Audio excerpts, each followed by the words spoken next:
Imagine a time long ago, over 1,000 years from now, in the heart of South India, Telangana, Andhra Pradesh. The land was a patchwork of smaller kingdoms, all fighting for power. It was here, around the 10th century, that a new royal family began its slow but steady climb. These were the Kakatiyas. Their story isn't just about kings and queens, it's about amazing builders, smart leaders, and brave fighters who would go on to shape what it means to be Telugu.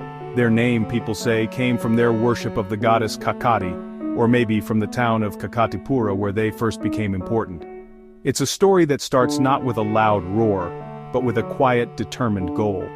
The first Kakatiya rulers weren't mighty emperors from the start. They began their journey as vassals, military leaders. Think of them as trusted helpers to a great king. Rulers like Beta I and Prola I carved out small areas for themselves, showing their loyalty and fighting skills on the battlefield. They fought for their bosses, but all the while they were learning, growing, and making their own base stronger. They patiently built their power, one village at a time, one fort at a time, waiting for the perfect moment to say they were independent and make their own future.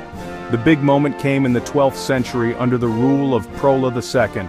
The great Chalukya Empire, which had ruled the Deccan for hundreds of years, was starting to get weak and fall apart. Prola II saw his chance. Around the year 1158 he made a bold move.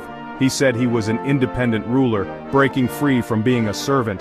This was a huge risk. It meant he would now have to protect his lands not just from his old masters, but from all the other ambitious kingdoms around him.